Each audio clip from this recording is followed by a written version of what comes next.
Hello, my name is CXCD, and allergies really suck, don't they? I am better now than I was earlier, but oh my god. It's like overnight, allergies just suddenly come and barge down the door. Anyways, My Little Pony over the years has evolved to become one of media's biggest franchises. If you show most people a My Little Pony toy, chances are they're gonna recognize where it came from. And many people can even tell you the exact characters. As you know, I run a My Little Pony themed YouTube channel, so a lot of my life revolves around this franchise. There's been times where I've encountered MLP in, let's say, the wild, and I've had to keep the straightest poker face imaginable. One time in college class, my teacher pulled up a video presentation, but before he started it, he said, "Hope you all like My Little Pony." The video was about personality types, and specifically about how Fluttershy and Rainbow Dash are almost exact opposites of each other. One is brave and bold, while the other one is shy and kind. I was sitting at my desk freaking sweating. When my real life bleeds into my YouTube life, I think that's it for me. I'm raising the white flag.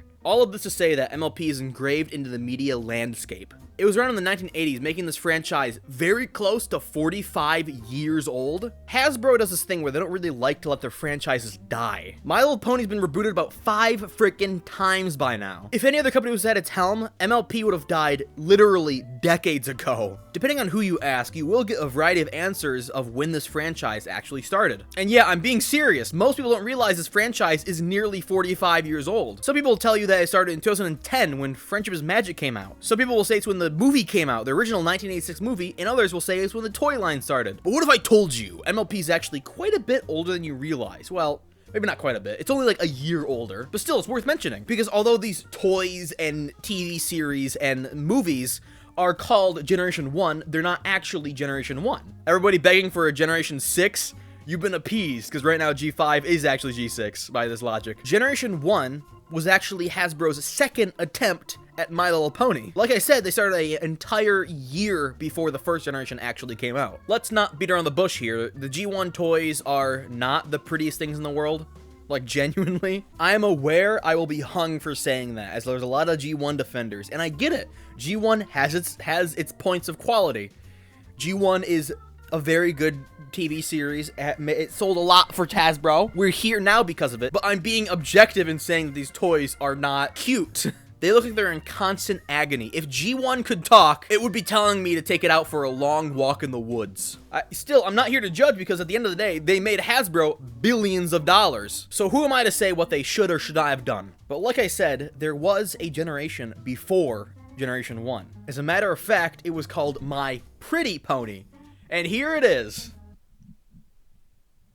What the hell? This is My Pretty Pony, and no, it's not the Stephen Hawking book, it's something different. My Pretty Pony was created by, Bonnie Zackerly and Charles Muchichinger. And yes, before you ask, I am reading this directly off of Wikipedia. If you think this looks like the G1 toys, but just bigger, you'd be exactly right. That is exactly what it is. The G1 toys were just this, but smaller. This thing cost $15 in 1981, and accounting for inflation, that's close to $50 in Freedom Bucks today. $50 for this 11-inch behemoth. This thing probably weighs as much as a cinder block. And it wasn't just a figurine. It could wiggle its ears, it could wink one eye and waggle its tail. And yes, I also got that straight from Wikipedia. Look, I would like to show you all these features in person, but I'm not paying $100 on eBay. They're collector's items now, and for a good reason too. The My Pretty Pony didn't sell very well. After all, imagine paying $50 for this thing. Most people wouldn't. Oh, and it also only came in one color, and that was this realistic looking Applejack-like color. Apparently the move to turn the ponies into like pastel colors was actually quite controversial within Hasbro, as in a lot of people in the company didn't want to do it, which is weird to me. Looking back now, it's weird why they wouldn't want to do that. So My Pretty Pony at least stayed a realistic color, which was incredibly boring, by the way. I want to get that out there. Boring. I say they didn't sell very well, but I should give them the benefit of the doubt. They sold okay for a first-timer toy. The toy didn't sell well enough to, you know, make it a complete failure, but it just didn't sell a lot. So for the second generation of this toy, My Pretty Pony, they shrunk it down, made it super cheap, collectible, and created what we all now know as the first generation of My Little Pony. And as the story we all know, these things sold like freaking hotcakes back then. It's always like Hasbro to try again and again with their franchises. What other company does that? Maybe Disney with Mickey Mouse, maybe? I don't know. Mickey's had several reboots, but My Pretty Pony didn't sell it particularly well, so like, why would they give it a second chance? What other company does that? Hasbro at the time, by the way, was also on the verge of bankruptcy, just like they are now. So the idea that they would give this random toy a second chance is insane to me. They knew full well that their death was right around the corner, and they thought, you know what? Let's give this random underperforming toy a second chance at life. Looking at the eventual success of My Pretty Pony gives me a lot of hope for Generation 5 of My Little Pony. 45 years later. As we all know, G5 has kind of been a bit of a flop. Due to internal politics, Hasbro selling off their internal animation studios, and declining revenue, G5 is in a bit of a tough spot. As of recording, Tell Your Tale is My Little Pony's only series right now, and even that is on a bi-weekly schedule to try to fill in as much space as possible. And like I said, Hasbro's in a tough spot, just like they were in 1981.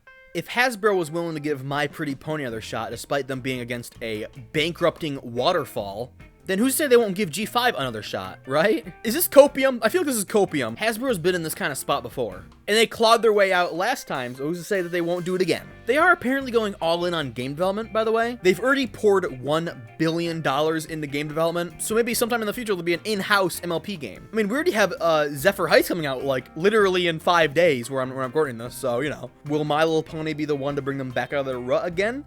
Maybe. Oh, and by the way, I don't think Hasbro is in actually that bad of a spot yet. I mean, sure, they're laying off staff and stuff, but if they were really, really desperate, they would be trying to capture the Generation 4 fandom of My Little Pony, right? Generation 4 was Hasbro's biggest success in MLP by far, better than Generation 1, 2, and 3 combined. So if they were actually, like, hurting for cash, they would try to, like, I don't know, reboot Frenchman's Magic or something. I don't think they're that bad yet.